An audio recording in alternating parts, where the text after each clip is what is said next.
Welcome to Under the Fig Tree podcast. In today's episode, hosts Reverend Micah Glenn and Reverend Dr. Ben Haupt talk theology and life as they meditate under the fig tree.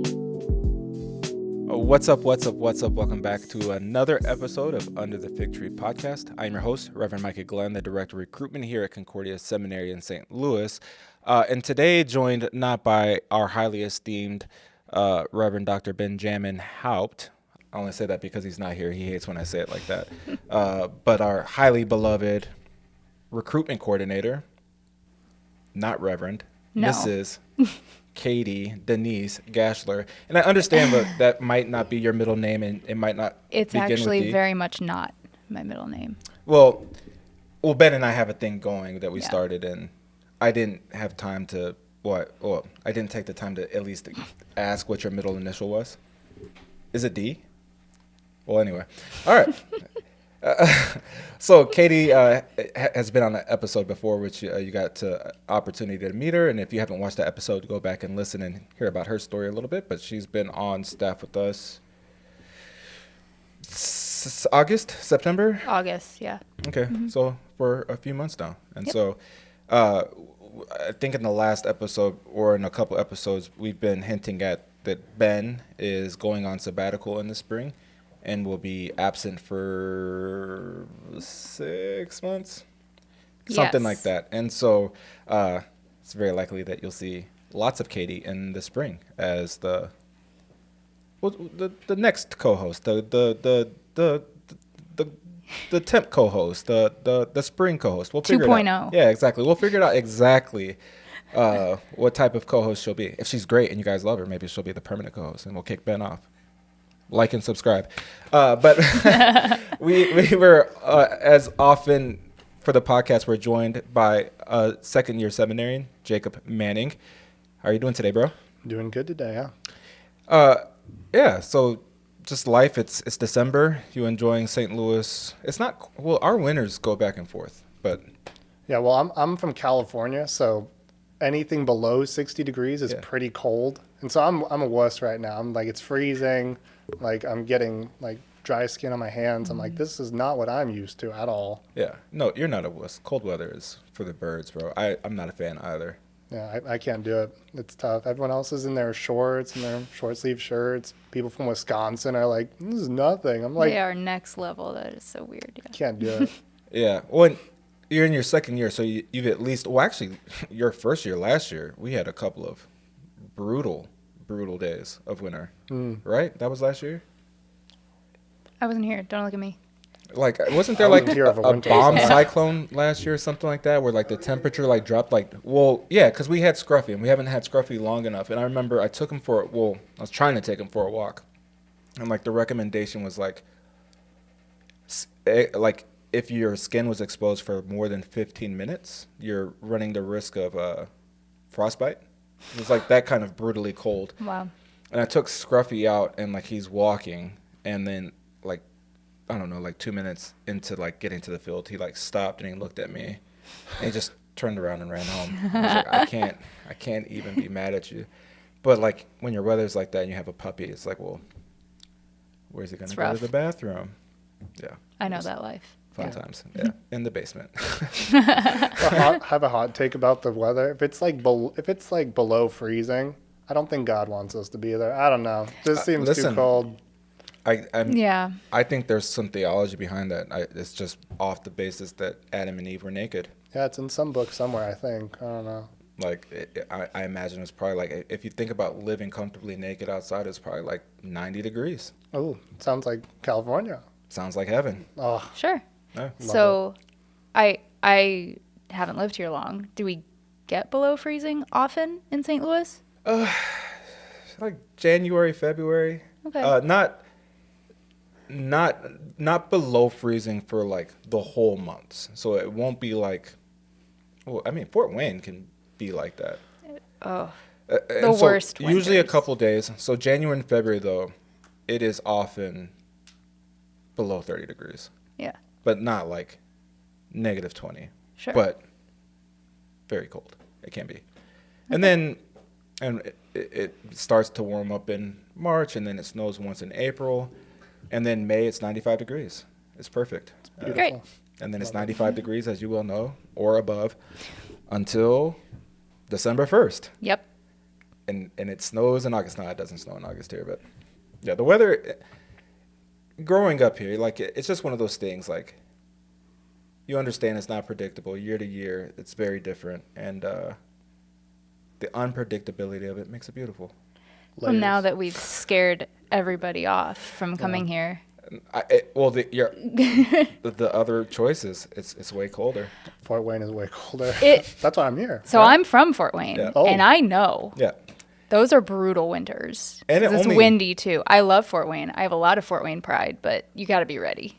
And we'll get like one, maybe two, like decent snows. Yeah. Most of it's raining, freezing rain, which is exciting. Something to look forward when to. You're driving Yeah, around. Yeah. great. You don't know if you're gonna hit black ice. It's an exhilarating place to live. Yeah. Never a dull moment. Well, Jacob, you told us a little bit that you're from California already. So yeah, just tell us a little bit about yourself, and as you're doing that, if you don't mind sharing, what led you to becoming a student at the seminary and beginning to pursue a career as a pastor? Yeah. So as I've already said, second year student from California. My mom and my dad, they're both church workers. So my mom is a DCE, my dad is pastor. So grew up PK, DK, I don't know, pastor's kid, DCE kid. Yeah. And I have two brothers, both of them with a form of autism. But how I got here kind of starts with a really funny story. So as I've said, my dad is a pastor, and so what screams free labor like enlisting your kids to help you do stuff at the church? So we were like a nomadic church. We didn't have a place. We just kind of went from place to place, whichever one was cheaper at the moment. Sure. And so I constantly helped set up chairs, tables, set up signs, all these things. And so we were the first ones there, last ones to leave constantly. So it started pretty young when I was like maybe like 6 or 7. We were at this hotel, like ballroom part of the place. And it was like downstairs, the ballroom. And then there was like a staircase to go up. And then I like went back up. And then there was like the top area where we had like kids' church. And so I remember it was the end of the service, and I'm sitting at like the top of the stairs, like overlooking the ballroom area. And I'm like sitting there, like my old 7-year-old thoughts, like, this place is pretty cool. Yeah. I get free donuts. Right. I get to run around everywhere I want to go. How do I stay here forever? Yeah. Because that's what's on my mind. And I'm looking across the ballroom, and I see my dad, and he's talking to somebody. He's smiling. And I'm like, he's always here. He's always here with me. Yeah. And so I ran up to him, and I'm like, Dad, I want to be a pastor just like you. He was like, that's great. Go get a donut, buddy. Right. 'Cause Right. he's like, yeah, he doesn't know what he's talking about. Sure. And spoiler alert, I'm not in it for the donuts anymore. Well, the donuts are pretty cool. I'm not It going to is lie. not a Yeah, bad it's- like way to get people to go to church. I love donuts. Oh, Oh, yeah. absolutely. Yeah. Incentive. That's the word I was thinking of. Yeah. And so, but it never, like, that feeling never left. It just stayed. And as, like, I helped my dad more, as we kind of changed how our church looked, and, like, we merged, we left. We've had some things happen. Church politics stuff happen, which is always really sad. Yeah. And it's also then brings in the question, like, do I still want to do this? And that was one of the things that happened, which we merged with this church. And after about a year or two later, they were like, we don't want you anymore. Yikes. And you need to leave. And so, and it kind of stemmed down, like it was connected to a school, and we were part of it. I was there for that school, and it kind of like flowed down from, they didn't like my dad, they didn't like my mom because she was the DCE there, and then they didn't like me. And so teachers, students, all of the above, it kind of sucked. And I'm not going to share details, obviously, like names or whatever. Yeah, of course. But at the end of the day, I came up to my dad and I'm like, Dad, like, all of a sudden, like, I don't have any friends. Like, everybody doesn't like me. People look at me weird when I go get a donut. Like, what's going on? Like, did I do something wrong? Like, me thinking that, like, oh, it's my fault. My dad told me everything. He's like, well, this is what's happening behind the scenes. And I was like, can a church do that? Can they just, like, tell you to leave? And he said, yeah. And then he asked me a very important question that day, which was, do you still want to do this? Yeah. And so, obviously, I'm here, so that's kind of like the spoiler alert of the story. But it was definitely hard to think in that moment, like, I could just all of a sudden not be doing something I want to do. Right. But of course, then I think of like all the other like crazy stories in the Bible of people doing crazy things and being persecuted isn't the right word that I'm thinking of, but Well, rejected, having harsh. Yeah, it doesn't always have to be like, Paul being stoned. yeah, But there's a lot of trials and tribulations in life without stuff necessarily that bad. and like then throwing myself in stoned. there, it's like we're all a bunch of sinners. We're all people who don't do everything right. Yeah. And so at the end of the day, it's like they still need Jesus. I definitely still need Jesus. Like all of the above, this is something that I still want to do. So then that is how I am here now. I find that remarkably tremendous to witness that level of challenge to ministry as a youth and still go forward with pursuing a career where, experience isn't the totality of our lives, but like you can't help but have that in the back of your head. It's like, okay, I'm going to go through and do this and pursue this with the reality of watching it happen to your father, and it could very well happen to me, but still being willing to do it. And I think that says a tremendous amount about who you are, your character. But man, when I think about that type of stuff and I put it together and I think about like the makeup of my pastor, if somebody goes through that and they're still willing to serve God, I'd want you to be my pastor. Yeah, so much and I appreciate you not giving too many details, but you're from the Pacific Southwest, and if it's okay, because California is big, Pretty big, yeah. and north and south, and even inland versus the coast. Those are all different places with different cultures, and so kind of geographically, because you mentioned like this nomadic church plant, which I think is remarkable, and we might circle back around to that because it's just interesting. But like geographically, where were you at, and then culturally, what was life like there, and how did that all also play a role in you being brought up in this nomadic church and wanting to do this for people? Yeah, so I'm my city that I grew up in is Orange, part of the Orange County area. So not LA, but we're like just below LA essentially. Yep. And it was definitely a weird thing growing up in a nomadic church, because like most people, I feel like they have a church that they're connected to. It's the building. It's the thing that everything's already set up. There's pews or there's chairs or the screens are already set up, all this stuff. And for us, it's like, well, we carried everything in a trailer. Yeah. Like me and my dad would wake up early. We would go get the trailer from wherever we put it. We'd hitch it to the truck, drive over, and we'd unpack it, which was a lot of stuff. We had like all the music equipment, everything that you could need for a church service. Mm-hmm. And we would unpack it, and then we would unpack the boxes, and then we would start rehearsal and all this stuff. And then at the end of the day, we would have to put it all back in the box and put it back in the trailer. And I don't know if it says anything about how like I view the church now, because like I feel like the church is everywhere, like that we are the church. We are the people of God. And so I don't know, I look at the building of a church and I'm like, it's really cool, it's really awesome. At the same time, like God is everywhere, God is present everywhere. And even in a small little ballroom of a hotel, like God is still there. So I guess just logistically, you moved around. What was the geographical area that you moved around in? Was it just in that city? And then did the congregation follow, or were you serving different people every Sunday? Yeah.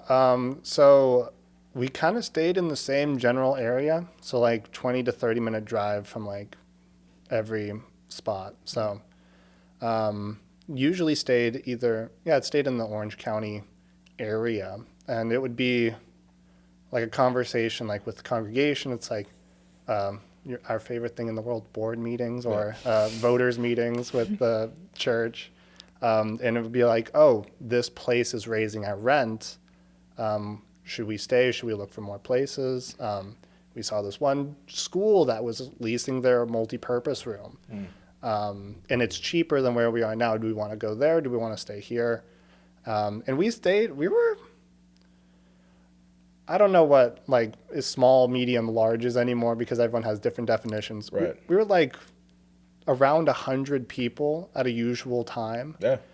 Even with like us moving from place to place. And of course, sometimes we'd go to a place and it's like, it's too far for us to drive now.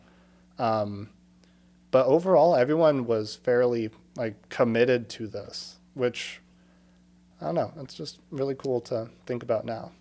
I think, size-wise, like you said, like ideas, I would say I know there are larger congregations out west, but let's just be honest, the LCMS's homeland is the Midwest, and once you get to the coast, it gets even more challenging, and even south, it gets more challenging, just for a lot of different reasons. So 100 people in a nomadic congregation in California, I think is very impressive. Yeah.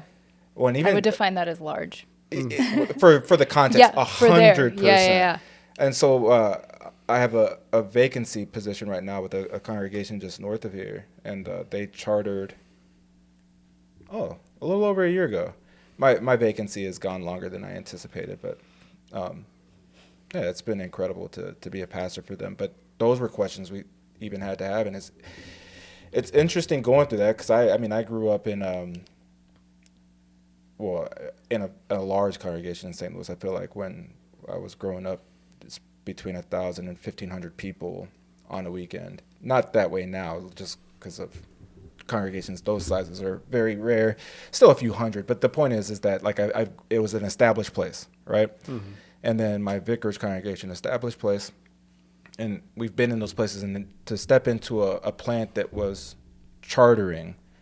And they had been in that building now since before COVID, and so that's the place. But then talking about rent and landowners and leaky pipes and things like that, and getting their roof fixed, people began to ask, and it was tough because some people are like, well, this is our place, and it where they're located in the strip mall actually provides a ton of mission opportunities, and now even. Been doing a couple of things to be more recognizable as a congregation, and people are becoming more and more familiar. And so the idea of moving and doing that all over again is, I imagine exhausting. But again, we might continue to, because is the congregation, is it still that way? Yeah, so now we have officially merged with another church, which is another story in and of itself because of past stuff that happened. We didn't really want to do it at first, but of course the board overruled. But we merged with this church, and we do now have a property. Mm-hmm. And we are still around that size. We are kind of in like a college area. Sure. So we're bringing in a lot of college students, which of course with that type of ministry, it's transient. Yep. There's always movement in and out. You get somebody for 4 years, maybe 5 if they're a super senior. Yeah. But overall, it's kind of just switching in and out. Right. Yeah. Which my first call as a domestic missionary was like that, but not for the same reasons. It's just because people weren't stable in the community I was serving, and so it is a weird thing to go through the process of getting to know somebody really well, and then 6 months later, they're gone and you don't know what happened to them. But somebody, it's just one of those things where, again, this ministry of being the director of recruitment has some transients and transiency to it, in the sense that like you guys come, we get to know you, we hear your stories, we begin to admire you even more, have parties together, and then you guys get calls. It's the same in that you come and then you go, and then we start the process all over just by nature of our department. But yeah, we try to follow careers because, like, I have classmates, so I wasn't a student here too long ago, and so I have classmates. We watch each other's careers and we see what everybody's doing. We ask each other for advice. We have a few different Facebook groups where people post questions in a safe group, because you don't want to just ask any question, especially if you're going through stuff. And some of my classmates have certainly gone through some things, and it's like, what do you do? Pray and try to give advice, but those, especially those kind of tough, difficult situations, are very sensitive.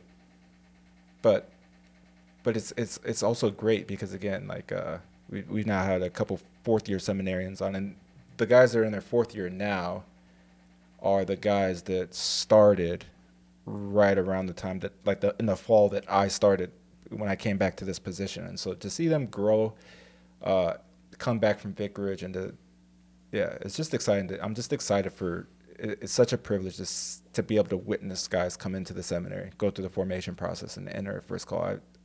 It's just like one of those things I try not to take for granted, because, again, you hear a story like yours where I just don't know how many people would be here given what you've gone through. And I mean, there are times where I'll talk to somebody who's 40 who experienced something like that when they were a kid and they put it off, and now years later they're coming back to it, and because they have gone through it. And that's not shade at them or shade at anybody who says my parent went through this and I don't want anything to do with it. But I just find that completely remarkable. And as we're sitting here having a conversation, Jake, because we've never had a conversation like this before, I'm just letting you know how much I deeply respect your ability to continue to pursue this and to come here and your whatever vicarage congregation, because that's another transient thing. We'll be blessed to have you. Yeah. Katie's new, and I'm trying not to do the thing. Ben doesn't wait for me to stop talking, or Ben will cut in, but Katie's not there yet. So I have permission to cut in. Yep. Sweet. Anytime you want to. Anytime. You heard him. You can even cut me off, and we'll see who battles for the microphone. Wins. That'll be exciting. Yeah. Me and Ben do that every once in a while, and it depends on, I think we have a sense for who's got the most energy for the moment, but Sure. We'll see. Yeah, it'll be interesting, guys. Well, while you were talking about what your family went through in ministry and just the concept of church hurt that so many people experience, and I would be surprised if any pastor went through his ministry and didn't experience some kind of church hurt on that end. And certainly people attending church experience some kind of church hurt, because we're all sinners. Mm-hmm. We do terrible things to each other sometimes. But I am hoping that your family also experienced joys in the ministry. Otherwise, I'm assuming you wouldn't be here, unless you were just such a hopeful, positive person, and maybe you are. Yeah. But because, my husband's a pastor, and he's been very lucky to not experience any horrible things yet, but it's only been 4.5 years, so who knows? But we've experienced joys, so maybe just in your experience with your family, or even here at the seminary, what are some positive experiences that have really stuck with you? Yeah. Besides the donuts. I mean, that can be part of it too. So chocolate waxy donuts are where it's at, that's for sure. Absolutely. Don't get me started. I love those. So good. Yeah. We've definitely had some really amazing joys. Being able to kind of partner up with a lot of different ministries. We had a lot of, we did a lot of stuff with like homeless ministry. We did like stuff with food pantries, soups and salads, all that fun stuff, which definitely has also helped me grow as like who I want to be now, because it would be like a 7-year-old kid is at a table with 5 different homeless people, all of like their own different flavor and different personality and wacky stories and stuff like that. And it's like, go talk to that guy, Dad. Like my dad's telling me, go talk to that guy. I'm like, okay. And it's definitely just, you learn so much from just the people you talk to. And I think that's honestly the greatest joy. of ministry, which is also probably also the deepest sorrow, is people. There are some amazing, like, my congregation has spoiled me rotten for sure, and just like how amazing the people are. Like, I can just think of all the people who have influenced me, have pointed me to God, have given me money to do really crazy things for either college or high school. Like, the amount of times I've been sponsored by like one person at my church who's like, you need to go on this trip. Here's all the money for it. And I'm like, oh my gosh, what's going on? That's awesome. And then, of course, that also can bring a lot of sadness, but definitely just the people in a church are like some of the most amazing things in the world. Yeah. I have that experience too. Yeah, that's what I would say too. But so speaking of transient things, you're going on vicarage next year. Yeah. And you haven't had your vicarage interview yet. I have not. But maybe talk a little bit about that. What goes on in a vicarage interview, if you even know yet, because you haven't experienced it. So You've at least had like a couple of pre-vicarage meetings by now, right? Yeah. We've had 2 pre-vicarage meetings so far. And this last one was kind of talking about what we should be expecting, what we should talk about. And it's so weird now because I'll hear like it's a question I get asked quite frequently now by people, like, what do you want to do for vicarage? Like, what place do you want to go? Do you want to go somewhere cold? Probably not, because you're from California. Yep. Or like, do you want to like what type of practice do you want to be involved in? What type of ministry do you want to do? And so I've been thinking about these questions, and at one point I got to go home for my dad's 25th year of ordination. It was a really nice service. But his vicarage supervisor, when he was here 25 years ago, he came and preached at his service. And he was a guy who's been doing it for like 15 years. I don't remember his name right now. But he just did so much for the vicarage program. And like, I show up at the table, like I just got off the plane and drove home, and he's sitting at the table. He's like, so you're the guy going on vicarage? I'm like, yes, sir. That's me. I'm going to vicarage. And he said, you want some advice? I'm like, yes, please. I would love some advice on what I should do. And he said, ignore everything that they've told you.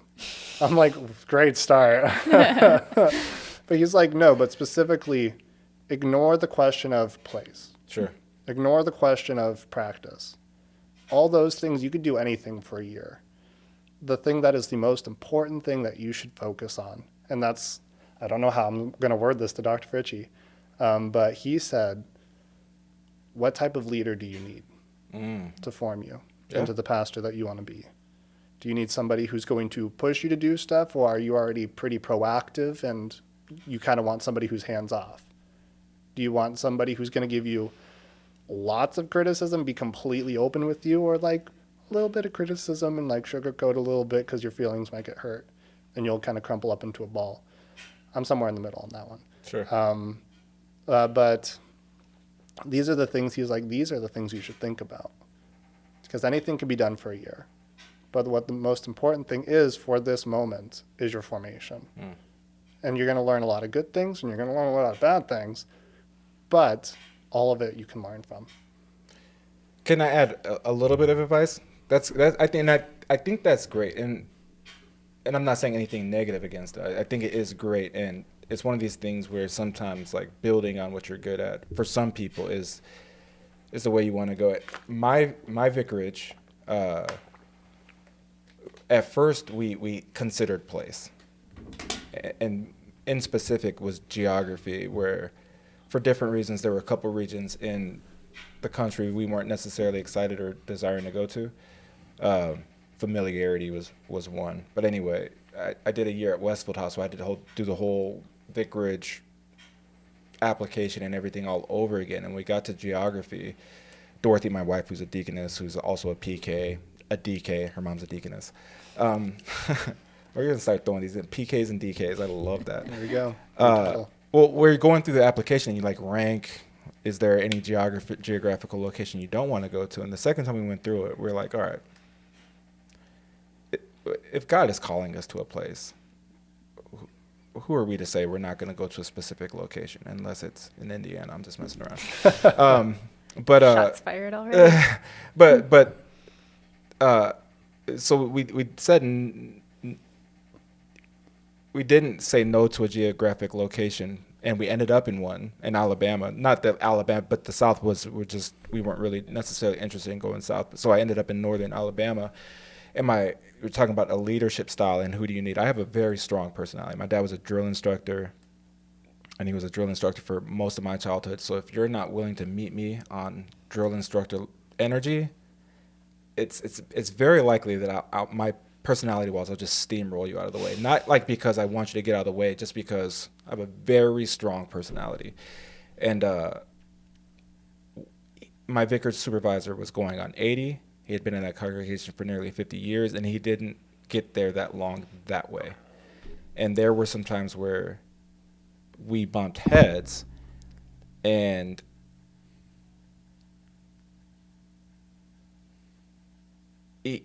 his personality, while it wasn't necessarily like as dominant as strong as mine, he didn't allow himself to be steamrolled, and he met me with the kind of gentleness that I thought that, especially now reflecting, is how you end up being the pastor of a congregation for 50 years. And it was remarkably humbling. And even though kind of personality-wise, he went to the seminary, in the 60s, and so even like we had been taught different practices and things like that, we preached very differently, we taught very differently, we interacted with people very differently. But there was so much in that difference between the two of us, and the space between two of us, where I realized some of the skill sets that I may need in the future that I didn't necessarily have or have honed, that I found very beneficial in the vicarage. And then your vicarage is just a year, so even if it's a complete mismatch, it's a year. Take it for the learning experience, and that's why it happens between. You don't do that last. Why it happens in between, because you're meant to learn. I say this to guys: ask for somewhere where you're going to preach a lot. Because I have friends that went on vicarage that didn't, and I preached every other week. By the time I had come home from vicarage, I had preached over 30 times. And so you want to be comfortable in the pulpit before you get your first call, and you don't want your first call to be the first time where you're called to preach week after week after week. So if you could get somewhere where you get to preach very often, that's what you want, in my opinion. Paul's vicarage was like that, and I think it was really, really good for him, because people have different skills and different aptitudes, but preaching is one that he's very calm about and he doesn't stress about. But so I think vicarage had a lot to do with that. So yeah, I only get nervous preaching in one pulpit. It's the one in the chapel, just because of yeah, that pulpit sits very high anyway. So tall. And then everybody's paying attention to everything you're saying. And on a different level than in a congregation. And some of the people who are paying attention are incredible preachers, and may or may not have taught you how to preach. And so then you're like, I have to show him what he invested in. Anyway, I think I am a very average preacher. If I like, and maybe some people don't like my preaching. I for a long time I thought my wife hated my preaching, and she doesn't. I'm glad, which I only found out like a year ago. Anyway, because Dorothy's a harsh critic, man. But she's not a harsh critic because she doesn't like. Well, anyway. Anyway. Anything else about, now that I went down that whole little story of trying to tell you, not something different than what the guy told you, but you just never know. Like I said, it's one of those things where so I have a classmate named Lee Haupt, and they actually asked for him by name, and he ended up he went to Green Bay, but they left his name on my vicarage papers. It was Lee. He's a great guy, so I wasn't disappointed that they asked for Lee. I get it. Me and Lee worked together at a summer camp, and I was like, we did like a good cop, bad cop all the time, and I was like the bad cop, and because I'm tough, and Lee would come behind and put his arm around kids. We were a perfect pair. But yeah, it was a year, and I appreciated that year and the people. That was something else that you said as you were talking about joys. There's still people in that congregation when I see them in a place when you hear somebody, every once in a while, they're still calling me Vicar Micah, like especially the kids, because that's how they know me. But they're at a youth gathering, and you see somebody you knew very young, and now they're all grown up. I mean, there's lots to being a church worker, but I mean, we're called to serve God's church, His people. He tells Peter, "Feed my sheep," and there's just no other profession that gives you the opportunity to do it like church work. All of them, teacher, deaconess, pastors, they all have their different levels. But yeah, that's good stuff. Yeah. All right, my monologue has ended. Katie, I demand a question. Another question. Well, I just have a comment. Maybe it'll lead into a question. I don't know. You said a couple times it's a year. You can do anything for a year. And I think that's a really good thing for people to keep in mind, especially with, sorry, you're not wearing a ring. I assume you're not married. Okay. Well, for anyone that's listening to this that is married, I think that's another level of difficulty because you're not just thinking about you, you're thinking about your family, your wife, and picking up and moving. But it is only a year, and you are coming back. You don't have to stay there. So for one more year, and then then you got to get out. Then going out on your call, that's terrifying. So it's something for you to look forward to. Sheer So terror. excited. Yeah. Well, kind of in line with that, Jacob, how's your first year and a half at CSL been? Yeah, so it's so funny. The way I've been talking about it with people is that the first year it was socially tough, academically great. Mm-hmm. And then this year is now socially great, but academically really tough. Yeah. And so I'm a commuter student. I don't actually live here on campus. I live just 10 minutes away with my godparents, which is another crazy fun story. That's awesome. And so I'm not always here. Well, the funny thing is I actually am kind of always here. I show up at like 7 in the morning and I don't leave until like 10 p.m. The library is a great place. Yeah. And sometimes schoolwork gets done. Other times that's the social place now, I guess. But yeah, the first year, I don't know what I was expecting. I'm not going to lie, because like I'm away from home, from California. I went to college in California as well, at Concordia Irvine. But even then, such a beautiful campus. I love Southern California. I was born in Hawaii, so anywhere with the beach, especially the Pacific Ocean, it's so for me. Nice. Yeah, I love it. Yeah, but it's also not the first time I've ever been away from home. I did a semester abroad, and I just I'm used to kind of doing stuff on my own. I was raised pretty independent, and so I don't know what I was expecting when I got here, but for whatever reason I was like just not in tune with everything. And it could be like a culture clash of like California, things are way more like lax. At least that's what it feels like for me. Like even just in like the Christian world, it's like, dude, you're Catholic, I'm Lutheran, we're like best friends. We're out here on the front line, it feels like. Yeah. But then getting here, it's like, all right, cool, we're all Lutheran, this is great. And all of a sudden I get asked a question of like, defend this Lutheran term to me. And I'm like, I thought we were all friends here. And so it just was different. Like I thought like, oh, we're going to like all be like immediately friends and it's going to be great. But it took a lot of like working into it. And it felt like, I don't know. There are just some things that I'm like, I don't know like why we're hung up on this or whatever. And why we can't just like move past and become friends.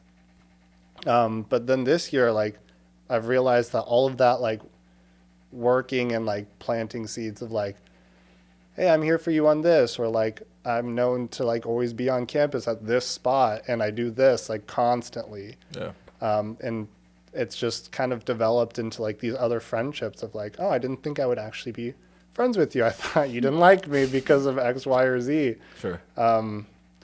But yeah, I don't know. It just was very weird first year. It was hard to be social, it felt like. But this year has been just a complete 180, it feels like, which is absolutely fantastic. But of course, that means also academics took an absolute 180. Yeah. Second year academically is always, I mean, it is just the toughest. Like, so we just had a deaconess student on the last episode, and we were talking about, she's in her first year, how the faculty is really good about easing you into things your first year, but second year, getting ready for vicarage, you're going to go out and actually teach people stuff and preach some things. So like you got to really hone it down. And then when you come back fourth year, you're thinking about call day from day one. So they know that they have like a few months of you paying attention, but come the spring, every fourth years, their mind is set out of this place. Well, yeah, you said some interesting things. And like, I do know what you mean about, especially first year, where like there's excitement, everybody's getting to know each other. Then you get in class and somebody takes a position on something, and they're basing it upon their experience, and like this is wrong to do. And then you're like, well, perhaps my dad did that all the time. And then now you're kind of personally offended, and the classroom isn't always the best place for kind of that understanding dialogue. There were a couple classes where I just remember the topic of baptism, when you should baptize somebody. There was a rift in this class, one side to the other. And I don't know how everybody sat on the side where they at least said they felt that way, or if it just kind of naturally happened because you're on that side of the classroom and on this side of the classroom, where people go back and forth about this question. Then you leave the classroom like, man, I look at this guy differently. But then you sit down, you have lunch, maybe it's an intramural thing. That's always, and you get to know somebody differently, or you're just walking by and you're talking to somebody and they stop and talk to, and you get pulled into a conversation, and then you kind of rehumanize each other a little bit. So there is that level, just the level, especially if you're coming from a coast, you're just different than most of the people who've grown up in the Midwest. I was gonna say us. I spent most of my life in St. Louis, but like my first culture, I tell these people, I lived on a military base until I was 11. That's different than any coast. So I lived in Hawaii, but I lived on a Marine Corps base. That's way different. Interesting enough, some aspects of our community are very similar to a military base, just kind of the insular nature of it, but less tanks and planes and less tanks, not less no tanks. tanks. Yeah. less tanks. Yeah. Less. But there's also like a little bit of like competition in class, because it's a grad school. Everybody wants to be the brightest star. Everybody wants to be the best preacher. So I know I'm not the brightest star, that's for sure. I'm there. well, we had a class full of really smart guys. I don't have any shame in saying who I think is the smartest, because some people you just listen to them speak and you're like, oh yeah, you're like one of those people, like you're the 1%. Oh yeah. But There's one guy this year, in my year, I'm just like, dude, you're going to be like a doctor, you're going to be teaching, and like I'm writing notes when I'm listening to you talking. We're the same age. It's ridiculous. It's crazy. Yeah. Those guys, I just asked them a bunch of questions and try to get as much from them as you can. And I think it goes both ways. And for somebody like that who's going to be maybe a PhD faculty member in the future, it's good practice for them to get used to answering those level of questions. I mean, like I said, I don't consider myself a dummy, but some people just kind of stand out, and you're like, oh yeah, you're really smart. But anyway,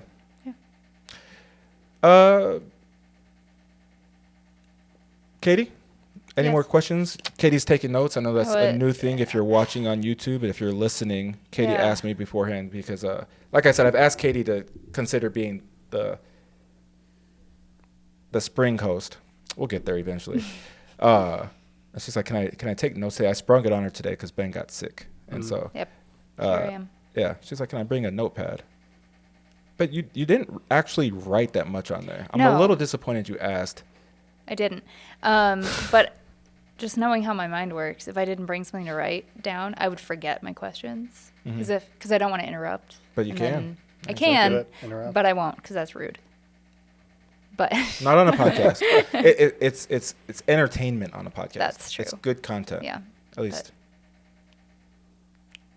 Well, the only other thing that I didn't really ask about, since you had such a unique example of what ministry looks like, what's the hopes for your future ministry setting? Do you want to do that same kind of thing? So I mentioned, I kind of mentioned offhand, but my two brothers both have autism, one higher up on the spectrum than the other. And I don't know. I feel like I'm called to kind of like overall ministry, not like I'm going to specifically focus on this or focus on this, because our church did like a whole variety of bunch of different stuff. But that is definitely one thing that has been on my heart for the longest time, is like being the only kid in my family without special needs. Yeah.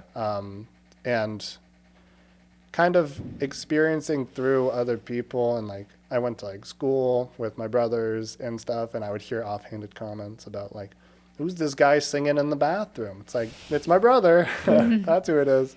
But definitely having like an open environment church of like, hey, you can bring your screaming child in. You don't have to take him to the narthex if you don't want to. Or your special needs son who randomly screams every now and then, like, absolutely is welcome at this church. If you have questions, if you have doubts, if you're struggling with this and if you're struggling with this, and like, that's the whole point of a church. It's like, it's not here for the healthy, it's here for the sick. And so, and those are like some amazing people. Like, I look at my brother and I'm just like, man, this is just so crazy that I get to be in this situation. My younger brother, wicked smart. And the things that he tells me about like questions he's been asked about Christianity, because he's at like art school. Oh, sure. And so that's crazy as well. But he'll just have these moments where he's like, yeah, I went outside and I was like, God, you need to prove to me you're real. And it's like raining outside. And he goes outside and saying to like the sky, like, you need to prove to me that you're real. And then like the clouds just opened just a little bit, and like a little ray of sunshine came down. And that's the story he tells all the time. He has it as like his wallpaper. He drew that moment. And I'm like, there's a lot of crazy cool ministry that you can see through people with special needs. You just got to ask them and have it be open and available for them in this way. Yeah, that's cool that you mentioned kind of having churches like a welcoming place to people with special needs. That was the case in my husband's first call. There was a family with a special needs boy who they had been asked to leave several churches just because he was so disruptive. But our church, and this was before Paul got there, but we had a retired special needs teacher at our church, so we were able to offer that to him, and then Paul was actually able to confirm him, which was really, really cool. And I think our congregation was so blessed seeing AJ, his name is AJ, so if his mom is listening, hey, succeed, and still thinking about him a lot, because it was just a really, it blessed me, and I know it blessed other people, and to be able to welcome him and his family, so that's really neat. Yeah, Yeah, same. At my vacancy, there's a young man with Down syndrome named DJ, and it's one of those things where like when I was at Concordia Chicago, I went on a spring break trip, and part of it was VBS for people with special needs, and then very ill-equipped for it. I didn't really know what to do. I ended up just being at like a board game thing. But fast forwarding to now with DJ, like he's usually up and walking around, and he's so in love with being at church. And the first sermon I preached was Good Friday, so I talked about Jesus dying on the cross, and he was so angry with me, and I was like, what happened? And his mom was like, well, he didn't like that you said that Jesus died. And then Easter, his whole mood changed. And for me, it was like one of those things where like I was heartbroken for him that I hate, because it's not the first time it's ever happened to me, but like where I hate when I preach and somebody's offended by what I say, but sometimes things gotta be said, right? But for him to like be so wounded at the death of Jesus, you know, having grown up in the church and going to Good Friday church all the time, you know, it can become routine, and you can turn off all the lights, and you can strip the altar, and you can wear black if you want to, and you can try to capture the mood. But like his woundedness reminded me of the scandal of Jesus' death, dying a sinner's death on our behalf, and it's a mark on me forever now. And it's just one of those things where like I love the idea of open community, but also just being open-minded to let people who you don't think have anything to teach you about life, and maybe teach you about faith. And I like the idea of that. I think that's remarkable. But it's one of those things where like, yeah, maybe you can design a congregation for like that, but it's always sad when, because we had a conversation about DJ at an elders meeting not that long ago. I was like, listen, you're his dad. I'm not going to tell you how to be a father, but I was like, but I want DJ here. I don't think anybody else doesn't want DJ here, so you don't have to be worried about coming to church or not coming to church because of DJ's mood. And obviously, if he's inconsolable, yeah, you got to make a call as a parent. But I think that's awesome. And your brother's story also, when he was, again, it's just like one of those things where, again, you could try to explain it away, but for your brother, that moment, that was it for him, yeah. To be able to put it into art, and for him to have a way now to communicate why he believes what he believes, I think that's tremendous. Yeah. And I'm sure it changes the lives of the people he encounters. Mm-hmm. And even with like my older brother, my older brother is more incoherent. He'll more speak in like movie quotes or commercials and stuff like that. So Same. like you got like, absolutely, right? But like, his emotion based off of like what he's quoting. So like with like Monsters Inc. or whatever, like they have like those little blooper things when they still had them for Pixar, not sponsored. Yeah, no, I'm just messing around. Yeah. Like, oh, he's happy, or he's mad when he says this thing, or sad when he is saying this. But there'll always be moments where it's like, he'll come up to my parents like on Saturday evening or something, and he'll be like, tomorrow is Sunday. And my parents are like, yeah, what are we going to do tomorrow? He's like, we go to church on Sunday. And it's like, that's just so cool. Like somebody who, like, you look at him and you're like, yeah, he has special needs.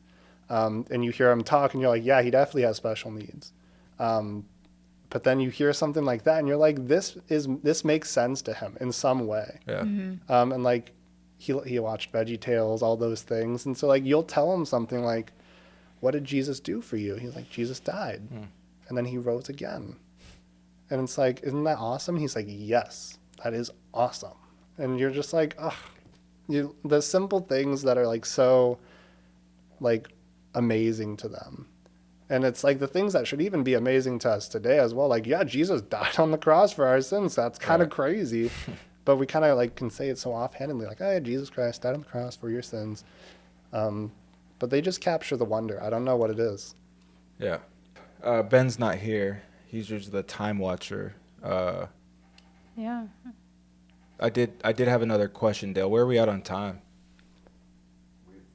All right, real quick, and then we'll get right for the pick and I'll leave it energy, because you just said it in passing, and I'm always interested in. Whenever I visit a high school, this is an opportunity I tell everyone not to pass up if you get it. But where did you study abroad? So I did I did a different type of study abroad through Concordia University, Irvine. It's a program called Around the World. Yeah. Sarah Crowder's daughter is doing it at the moment. Yeah. Oh, anyway. So Katie, that's her. Yeah, I think it's Katie. Sorry. Yeah. So for me, like, it changes every year. Like, well, every 4 years is usually when they do it. But what the countries that I got to go to were China, Mongolia, Vietnam, Nepal, India, Malta. I'm going to butcher this, and it's going to be terrible. I'm going to get texted by my friends. They'll be like, you messed it up. Then we went to Greece, Israel. We got to go to Spain for a little bit, Hungary, Austria, and Costa Rica. Yeah. That's incredible. So we went to a bunch of different places, and like some crazy places like China, we got to go to a funny enough, a special needs orphanage, because they don't care about kids with special needs in China. Like, they are thrown into dumpsters because they're not functioning members of society in the Chinese culture. But we got to go to like even a underground church in China, which was cool. We got to go visit a Calvinist seminary in Nepal. And like, it makes like a giant world so much smaller, but also huge at the same time. Yeah. And then, of course, getting to go to Greece and Israel, follow the footsteps, and go through the history of the Bible, which is always an amazing experience. And then getting to go through like Christmas markets in Hungary and Austria, which it's totally a Hallmark movie for sure. Like, we walked to a bakery, grabbed breakfast, went to a school to teach, and it was cold, and then we'd like leave and go to the markets. It it's just an overall crazy awesome experience.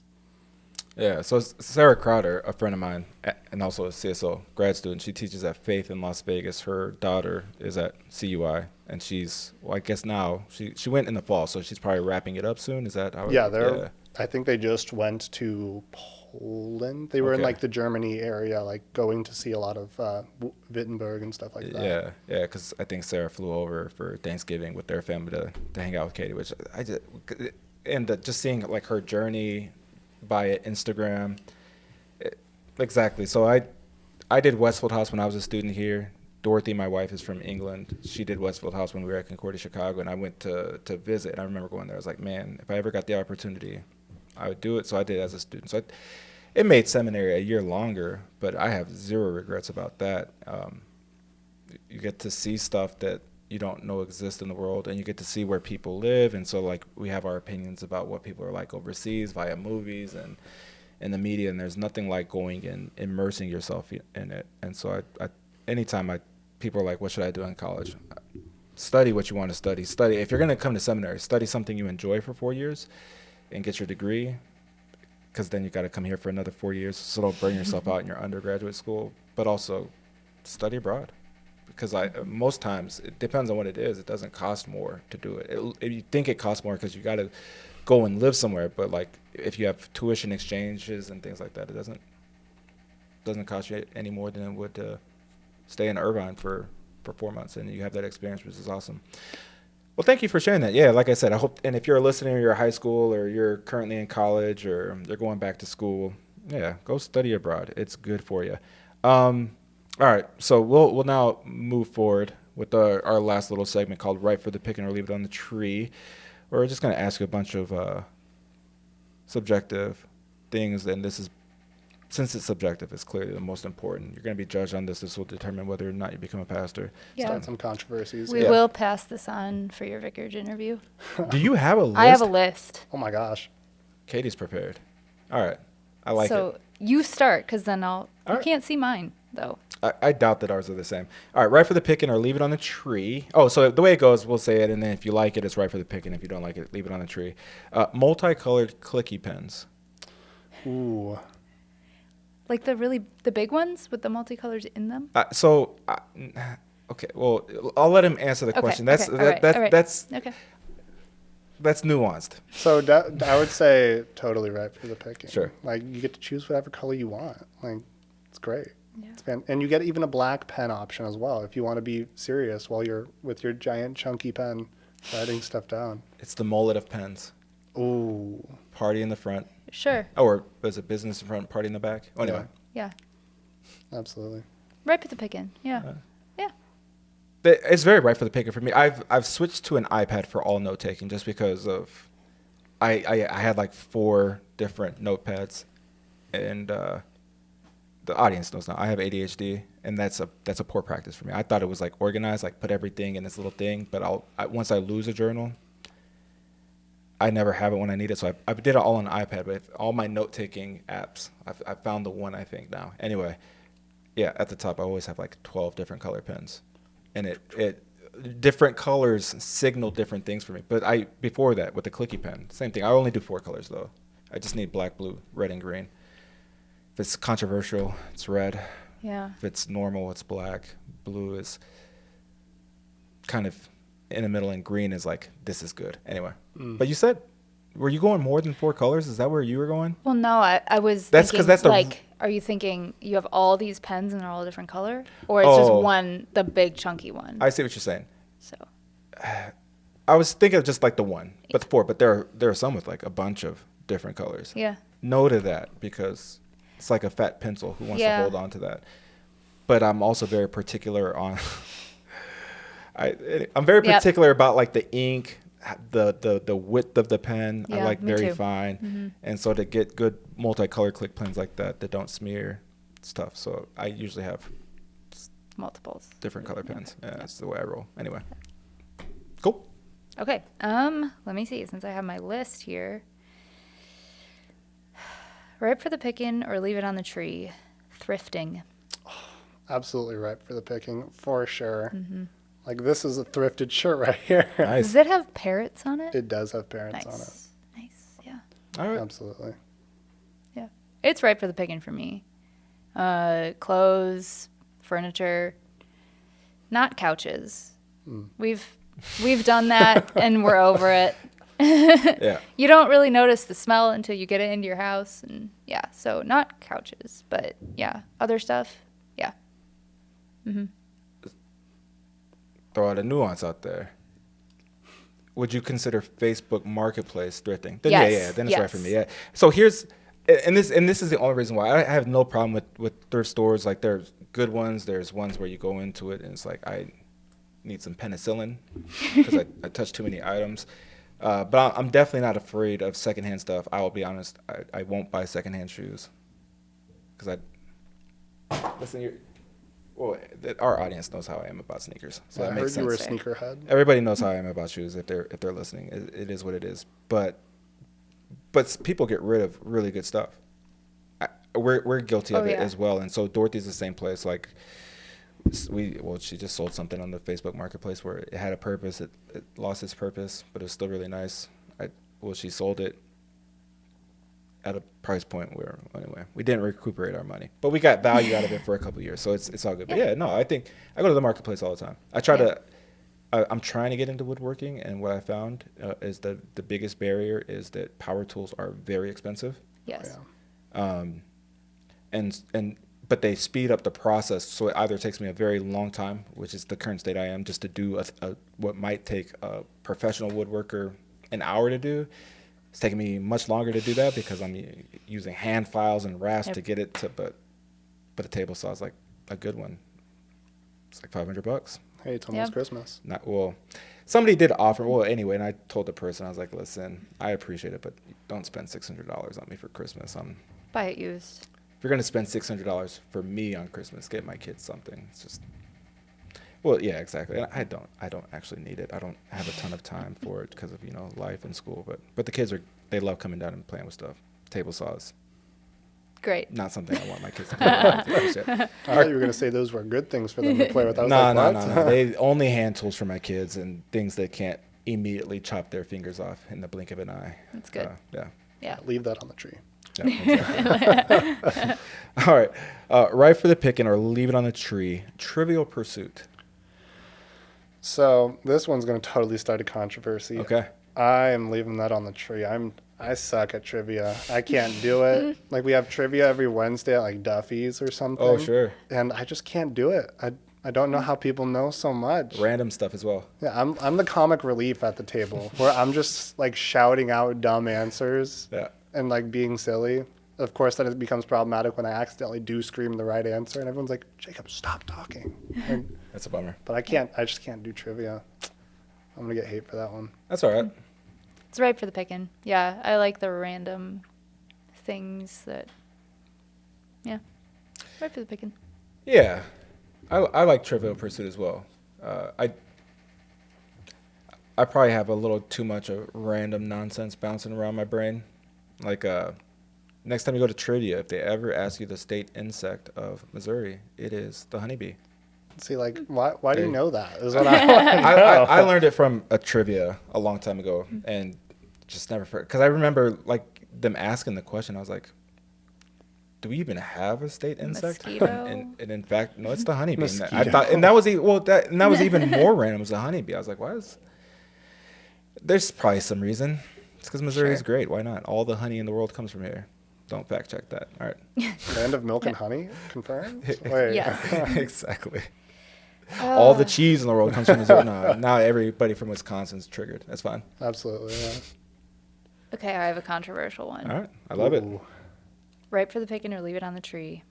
Church coffee. Ooh. That is, in fact, on my right for the picking list. And See? I've asked Okay, it before, okay, but yeah, I like okay. it. All right, here we go. It's a great question. Because, like, I know there's no in between for this, but I'm like, it depends. Like, some churches, like, ooh, like you just poured, like, the coffee grounds and then water into it and then mixed it all together. And I know, like, that's what you did. But others, it's like, oh my gosh, this is like a full-on, like, barista bar all of a sudden. Yeah. more times out of not, it is ripe for the picking, I would say. Wow. Okay. You go. So church coffee is, I think, rarely good, but it is ripe for the picking for me. I will gladly get my free donut and this either chewable or no flavor Folgers coffee. Chewable. And I'll have it with my donut. It's not often where I'll get a cup of coffee and I find it undrinkable. I've done that recently with the Keurig in our office, and I don't know if it's the brand of the K-Cups or just our Keurig has been through its paces, and maybe we should think about a new one. But also, like, a lot of flavored coffee gets run through that thing, and you can't unflavor a Keurig once you flavored it. Well, now we have hot chocolate pods. Do you know that? That's it's chocolate coffee. But this is also why I have bad. my own personal barista bar in my office. I've seen it. It's impressive. But yeah, no, I like church coffee. Okay, so I have to qualify this by saying It's not right for the picking. No. I have not had the coffee at my church, Holy Cross, because church coffee is leave it on the tree. Okay. I bring my own. Oh, fair enough. Because it's just not good. I'm very picky when it comes to coffee. Like, I don't even like Caldi's coffee. Oh, wow. Yeah, that's crazy to me. Yeah. It's not the best coffee in St. Louis, but it's very good, though. I don't have high quality taste. I just have very particular taste. Okay. So, yeah. Wait, you like Starbucks? No. Okay, I was going to say if you... Is it like a thing of too sweet type ordeal? So I just want my coffee to taste like coffee, and they have like notes of citrus and all this stuff, and I'm like, just stop. But Folgers I won't do either, so Tastes like cardboard. so It always tastes stale. I will make my Schnucks or Aldi coffee at home. Oh yeah, Aldi's beans, but you get the whole delicious. beans. You don't get it pre-ground. I do both.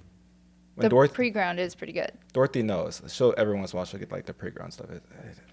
You got to get the one with the donut. No, it needs to be ground anyway. Okay. Okay, All right. one more recommendation. I had someone gave me Trader Joe's pea berry coffee. Sure. Oh, beans. Yeah. Delicious. Yeah. Trader Joe's is where it's at. Well, and like just the varietal of pea berries, it's slightly different. The beans are smaller, right? Yeah, they're teeny tiny. Those delicious. can be expensive. There was a roaster by our old house. It's moved, but like it's like always a moving menu, and like the low end would be like $20 per pound, but he knew how to roast his beans. Yeah. Anyway, all right, last one for me. Ripe for the pick and leave it on the tree. Rainbow sherbet. I'm gonna have to leave that one on the tree. All right. I don't know. Vanilla, chocolate, I'm pretty basic that way. Those Sure. are kind of, and caramel, sure, you can throw that in there as well. But those are like the flavors I expect. Not a rainbow sherbet guy. What does rainbow sherbet even taste like? So I can't. This is what happens when you live in a deprived world. Well, Indiana. But you've had sherbet before, though, right? Yeah. Yeah, so it's just like Neapolitan ice cream, but it's sherbet. So it's usually like lime and maybe fruit punch, or you can get different flavors. There's usually like green and red, whatever flavors those are. Yeah, ripe for the picking. I'll take it. Sure, it's right for me. I love sherbet of almost any kind. Way more than ice cream. Sherbet is delicious. And as I was saying it, because Dorothy does the grocery shopping. She likes dairy stuff, so we always have ice cream, but we never have sherbet. I'll just throw that on the list next time. Maybe not rainbow, but I like citrusy stuff. Okay.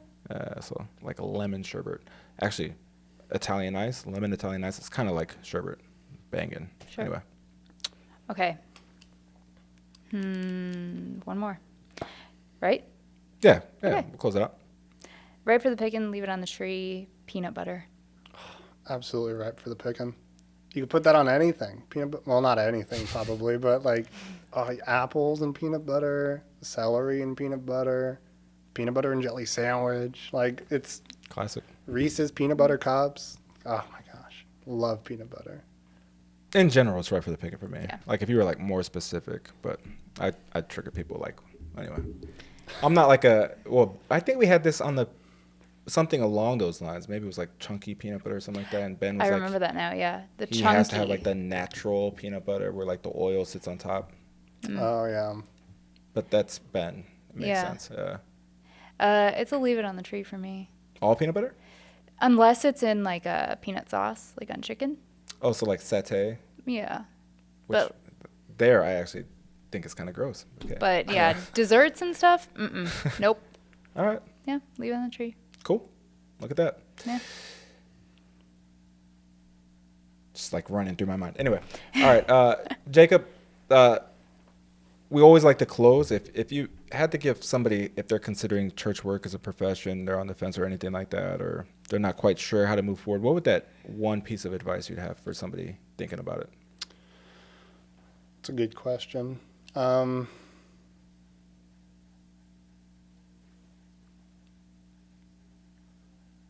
don't know. It's, of course, like with my own background, like I've had a lot of questions, a lot of concerns about how pastoral ministry is done and the effect that people can have on it.